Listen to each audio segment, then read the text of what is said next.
सुप्रभात बच्चों, मैं आपकी हिंदी की टीचर हूँ। आज हम क्लास 7 के पाठ 17 मेरा कसूर क्या है पढ़ेंगे। तो बच्चों, पाठ की शुरुआत करने से पहले मैं बता दूं कि पाठ में हम क्या पढ़ने वाले हैं। बच्चों, आजकल जो है ऐसा आप सुनते भी होंगे कि जंगली जानवर जो हैं ये हमारे शहरों में रहने वाले स्थानों में आ रहे हैं और लोगों को घायल कर रहे हैं, नुकसान पहुंचा रहे हैं। लेकिन अगर हम सोचें तो इसका कारण कौन है? हम लोग हैं। जैसा कि प्रकृति के साथ हम खिलवाड़ करते हैं और उनके रहने के स्थान यानी कि जंगलों को, पेड़ों को काटकर खत्म करते जा रहे हैं। इसी कारण उन्हें मजबूर होकर ऐसा करना पड़ता है। तो बच्चों, ऐसे में इस पाठ में एक काल्पनिक जो है मुकदमा है किस पे? जो है एक इसमें एक मुकदमा दिया गया है, एक बाघ पर चलाया जाता है। जो बाघ पर चलाए जा रहे काल्पनिक मुकदमे के माध्यम से ही हमें यह समझाने का प्रयास किया गया है। तो बच्चों, पाठ की शुरुआत करने से पहले हम जानकारी लेते हैं। चलिए शुरुआत करते हैं। आजकल प्राय सुनने व पढ़ने को मिलता है कि मानव बस्ती में जंगली जानवर आ गए हैं। उन्होंने लोगों पर हमला कर उन्हें घायल कर दिया या मार दिया। परंतु क्या कभी विचार किया है कि वे मनुष्य की बस्ती में क्यों आए हैं? बल्कि मनुष्य ने उनके जंगलों का अतिक्रमण किया है, इसलिए ऐसी घटनाएं होती हैं। प्रस्तुत पाठ में बाघ पर चढ़ाए जा रहे एक काल्पनिक मुकदमे के माध्यम से इसी समस्या को सवाल के रूप में उठाया गया है। तो बच्चों, अब बल्कि हम लोग जो हैं, मानव जो है वो उनकी जगह घर जो है उनको काट काट कर, वहां को काट काट कर इमारतें बनाते जा रहे हैं और वहां हम लोग रहते जा रहे हैं, हम उनके घर छीनते जा रहे हैं। तो ऐसी स्थिति इसीलिए पैदा हो रही है और इस पाठ में भी ऐसी ही कुछ समस्या समझाने का प्रयास किया गया है। किस के माध्यम से? बाघ पर चलाए जा रहे काल्पनिक मुकदमे के माध्यम से। किसके? बाघ पर चलाए जा रहे काल्पनिक मुकदमे के माध्यम से इन समस्याओं को समझाने का प्रयास किया गया है। चलिए अब पाठ की शुरुआत करते हैं। ऑर्डर ऑर्डर, मनुष्यों को इस अदालत में आज आपके सामने कैबंदी बाघ खड़ा है। इसे रहने के लिए दुधवा राष्ट्रीय उद्यान दिया गया था, जो भारत नेपाल सीमा से सटे लखीमपुर खीरी जनपद उत्तर प्रदेश में स्थित है। क्या? कहाँ पे है जो जगह दी गई थी? लखीमपुर खीरी जनपद में, यूपी में। ठीक है, उत्तर प्रदेश में। 2 मार्च 1978 का दिन था। एक बैलगाड़ी चालक कतबा घटिया पुल से गुजर रहा था। एक क्या हो रहा था? बैलगाड़ी चालक जो है कटबा घटिया पुल से गुजर रहा था। अपने साथी बैलों के लिए वह जंगल की हरी घास लेने रुक गया। जंगल की हरी घास लेने वो रुक गया था। ठीक है। जो पशु उसकी सेवा में दिन रात लगे थे, उनकी सेवा के लिए क्या यह कुछ अधिक था? फिर क्या था? पास ही सुस्ता रहे इस बाघ को गाड़ीवान की यह हिमाकत पसंद नहीं आई। एक बाघ को जो है उसकी ये जो हिमाकत है, ये जो उसने करा कि घास लेने के लिए वहां रुक गया और क्या करा? पशु जो है उसकी सेवा में दिन रात लगे रहे। ठीक है। और क्या हुआ? उसको ये उसकी वो पसंद नहीं आई। किसको? बाघ को। ठीक है। बिना चेतावनी दिए उसने गाड़ीवान को एक बार देखा और दूसरे ही क्षण में गाड़ीवान की चीख से जंगल गूंज उठा था। इस बाघ का पहला कसूर था। इस कसूर को माफी कर भी दिया जाता यदि एक के बाद एक इसने 3 अन्य आदमियों को मार ना दिया होता। इस बाघ ने एक के बाद एक 3 आदमियों को इस तरह से मार दिया था। ठीक है। एक बाघ की इतनी हिम्मत कि यह मनुष्य की शान के खिलाफ काम करे, से या तो उम्र कैद की सजा दी जाए या आदमखोर घोषित करके मरवा दिया जाए। मतलब वो ऐसा बोल रहे हैं जब मुकदमा चल रहा है तो। ठीक है, कि या तो इसे उसकी सजा दी जाए, किसकी? उम्र कैद की, नहीं तो आदमखोर घोषित कर दिया जाए। ठीक है, आगे देखो। ठहरिए, मुझे भी बोलने का, अपनी बात रखने का मौका दिया जाए। बाघ कह रहा है मुझे भी अपनी बात रखने का मौका तो दो। आगे, मैं यह मानता हूँ कि मुझे अपना राष्ट्रीय पशु घोषित करके आपने मुझ पर बहुत उपकार किया। मैं मानता हूँ मुझे आपने राष्ट्रीय पशु घोषित किया है, मुझ पे बहुत ज्यादा बड़ा उपकार किया है। ठीक है।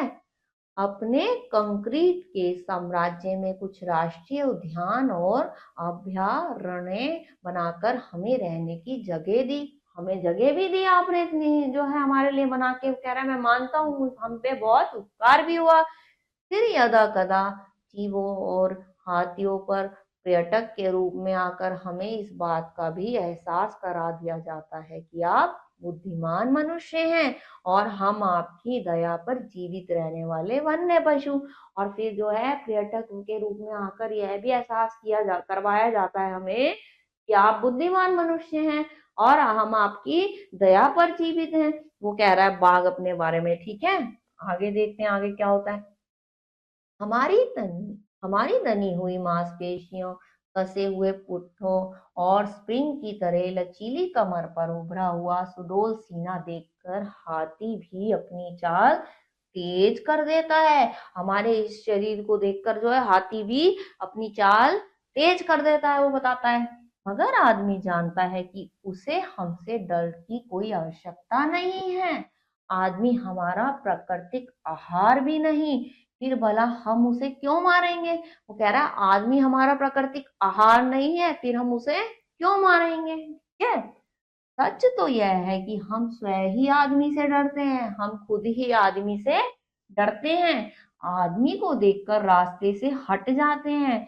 यह बात आप वन संरक्षण के कार्य में लगे इस राष्ट्रीय उद्यान के कर्मचारियों से भी पूछ सकते हैं।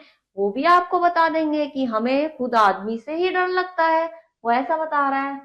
हमें देखकर ये भागते नहीं, हमारे आराम में खलल डालने की बात सोचते नहीं, बस हमें देखकर सीधा तनकर खड़े हो जाते हैं।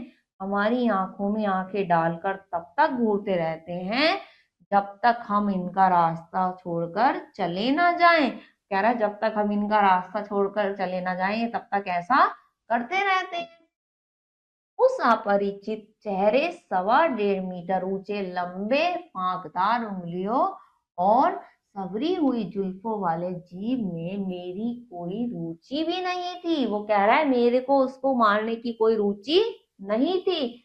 ठीक है, मगर बात जब हमसे छेड़छाड़ की हो तो हमें कदम उठाना ही पड़ता है। आखिर हम जंगल के बादशाह हैं, कुछ सावधानी तो आपको भी बरतनी ही होगी।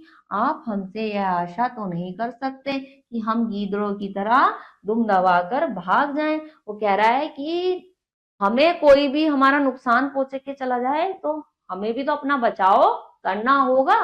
वो ऐसा अपनी तरफ से जो है कह रहा है। आगे देखते हैं। 2 मार्च 1978 को भी यही हुआ था। वह आदमी मेरे शयन कक्ष में अचानक आ पहुंचा। उसकी इस गलती की सजा देने के बाद मैं अंदर घने जंगलों में चला गया। और उसकी सजा देने के बाद मैं घने जंगलों में चला गया था वापस। फिर क्या हुआ? जी हाँ मिलॉर्ड, यह बाघ बिल्कुल सही कह रहा है, लेकिन 3 अप्रैल 1978 को इसने फिर एक आदमी की जान ले ली। कह रहा है ये सही कह रहा है, लेकिन अगले दिन फिर इसने एक जो है व्यक्ति की जो है मार्च के बाद अगले महीने अप्रैल में फिर एक व्यक्ति की जान ली। वैसे कह रहा है जांच करने पर पता चला कि वह आदमी भी हरी घास के लालच में राष्ट्रीय उद्यान में घुस गया था। उसके संबंधियों को आज तक उसकी मौत का पता नहीं चला। दुर्घटना स्थल की जांच करने पर इसी बाघ के पंजों के निशान हमें मिले। वो कह रहे हैं वो भी जो है कैसे उसकी हरियाली जो है वो भी नुकसान पहुंचाने गया था, हरी घास के लालच में गया था, इसीलिए उसके साथ ऐसा हुआ। और उसकी लाश भी उसके जो है घर वालों को नहीं मिली। निशान बाद में जब मिली तो पता लगा निशान से वहां जगह के कि यही बाघ था जिसने उसको भी मारा था, जिसने इसको भी मारा है। ठीक है। जिस प्रकार दो आदमियों की उंगलियों के निशान एक जैसे नहीं हो सकते, उसी प्रकार दो बाघों के पंजों के निशान भी नहीं मिलते। देखो बच्चों, जैसे हमारे उंगलियों के निशान एक जैसे नहीं होते, ऐसे इनके भी होता है, इनके भी अलग अलग निशान होते हैं। ठीक है। आगे देखते हैं आगे क्या होता है। इसके पंजों की जांच करने पर हमने इसकी कद काठी और उम्र अनुमान लगा लिया। वैसे भी हम जानते हैं कि जंगल में एक ही राजा होता है, दो नहीं। कोई भी बाघ अपने क्षेत्र में किसी दूसरे बाघ को सहन नहीं कर सकता। यदि कोई दूसरा बाघ इसके क्षेत्र में प्रवेश करता तो दोनों के बीच में मल्लयुद्ध होना निश्चित था। जंगल का यही कानून है। कह रहा है जंगल का ऐसा ही कानून है। एक जंगल में एक ही बाघ जो है राजा होता है। तो हमने इसकी कदकाठी से और उससे सबसे जो है जांच करने के बाद पहचान लिया कि यही बाघ है जिसने दोनों को मारा है। ठीक है महानुभाव, आप बिल्कुल सही कह रहे हैं। वह मैं ही था। मैंने ही उस पैटियों को मारा था। 3 अप्रैल के दिन मैं खा पीकर वहीं घास में सुस्ता रहा था कि वह चोरी छिपे घास काटने वहां पहुंचा। जंगल के राजा की आंखों के सामने चोरी। भला मैं चुपचाप यह कैसे देखता। वन रक्षकों का तो पता नहीं, लेकिन अपने क्षेत्र की रक्षा हम किसी तनख्वाह के लालच में थोड़े ही नहीं करते हैं। कह रहे हैं कि हम अपने क्षेत्र की रक्षा तो करेंगे ही ना, और हम किसी तनख्वाह के लालच में तो करते ही नहीं है। अब वो मेरे सामने कैसे चोरी कर रहा है भाई, मेरी आंखों के सामने ही चोरी कर रहा था। ठीक है, इसी वजह से मैंने ऐसा करा। मैं मानता हूं कि मैंने इन दोनों को ही नहीं, 6 अप्रैल को एक अन्य आदमी को भी मौत के घाट उतार दिया था। मैं अपने परिवार के साथ बैठा था। हमारा शावक कुछ ही दूर पर खेल रहा था और उसी समय वह आदमी मेरे हंसते खेलते परिवार के बाधक बन गया। क्या अपने शावक की रक्षा करना मेरा कर्तव्य नहीं है। कह रहे हैं कि हम जो है बैठे हुए थे, मेरा शावक जो मेरा बच्चा है वो वहां पे खेल रहा था। क्या हमारी उनकी रक्षा करना हमारा कर्तव्य नहीं है, वो ऐसा कहता है। ठीक है, मुझे पकड़ने के लिए जोर शोर से तलाश शुरू कर दी गई। मेरे लिए जीवित चारा बांधा गया। मैंने आपकी इस भेंट को सहर्ष स्वीकार किया। 40 किलो का पाड़ा खाने के बाद मैं निश्चिंत था। 3-4 दिनों तक जंगल में इधर उधर घूमता रहा। इस बीच कई बार वन रक्षकों ने मुझे देखा। कई बार मेरी उनसे आंखें चार हुई, मगर वे अपना काम करते रहे और मैं अपना काम, यानी पूरा आराम। वैसे भी हम पेट भरा होने पर शिकार नहीं करते। वन रक्षक मेरे लिए 3-4 दिनों के बाद चारा बांधते रहे। मैं भी चुपचाप बिना कोई नखरा किए उसे स्वीकार करता रहा। लेकिन फिर अचानक एक शाम थारू जनजाति के एक आदमी ने मेरे ताल में घुसने का दुस्साहस किया। उसके साथ भी मुझे वही करना पड़ा जो मैंने पहले 3 आदमियों के साथ किया था। अब वो कह रहा है कि जब तक वो मेरे साथ उन्होंने चारा मिलता रहा, खाता रहा, मैंने किसी के साथ कुछ गलत नहीं करा। लेकिन अब वो आदमी मुझे गलत मेरे साथ करने का प्रयास कर रहा है, छेड़छाड़ कर रहा है, तो मुझे अपने तरफ से कुछ ना कुछ कदम तो उठाना पड़ेगा। इसलिए मैंने उसके साथ भी वही किया। ठीक है, मैं समझ ना पा रहा था कि जब पहले आदमी को मारकर मैंने चेतावनी दे दी थी तो वे आदमी बार बार मेरे वन क्षेत्र में क्यों घुस रहे थे। आपने हमें अपने क्षेत्र में आने से प्रतिबंधित कर दिया था। मैं तो आपके क्षेत्र में नहीं घुस रहा था, फिर बार बार क्यों मुझे उकसाया जा रहा था। उस आदिवासी के मारे जाने के बाद अन्य लोगों ने मेरी चेतावनी को गंभीरता से लिया। वो कह रहा है कि अन्य लोगों ने मेरी चेतावनी को गंभीरता से लिया। ठीक है, तब मैंने किसी भी आदमी को अपना शिकार नहीं बनाया, और जब लोगों ने मेरे साथ छेड़खानी बंद कर दी तो मैंने भी किसी को शिकार नहीं बनाया। ठीक है, अब आपसे मेरी गुजारिश है कि आप मुझे मेरा कसूर बताइए। यदि मैं आपको अब भी आदमखोर लगता हूँ तो मुझे अपराधी घोषित कर दिया जाए। और क्या कह रहा है, अन्यथा मुझे अपने परिवार के साथ दुधवा राष्ट्रीय उद्यान में स्वच्छंद विचरण करने दिया जाए। फैसला अब आपके हाथ में है। और उसने बोला कि अब आपने सारा मेरा पक्ष सुन लिया कि लोग किस तरह से, जो वो आदिवासी हैं, वो लोग हैं, आदमी हैं, मेरे साथ छेड़छाड़ कर रहे थे, मेरे घर को तोड़ने का प्रयास कर रहे थे, मेरे परिवार को परेशान करने का प्रयास कर रहे थे। तो मैंने तो ये सब अपने बचाव में किया, और अगर किसी ने मेरे साथ छेड़छाड़ नहीं करी तो मैंने भी किसी का कुछ गलत नहीं करा। अब फैसला किसके हाथ में है, आपके हाथ में है कि मैं कसूरवार हूं या बेकसूर हूं। ऐसा कहता है। ठीक है। तो बच्चों इसमें पूरे में ये समझाने का प्रयास किया गया है कि हम जिस तरह से इन जंगलों को काटते जा रहे हैं, पेड़ पौधों को काट कर इमारतें खड़ी करती जा रहे हैं, यही कारण है कि जंगली जानवर जो है वो यहाँ आना पड़ रहा है उन्हें मजबूर होके। इसमें उनका भी कोई कसूर नहीं है।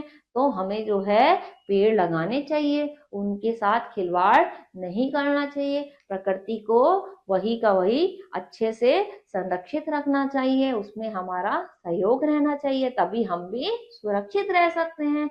इस पाठ को दोबारा से पढ़िएगा और समझिएगा। अगले पाठ में कुछ और पढ़ेंगे। तब तक के लिए अपना ख्याल रखिए। ओके।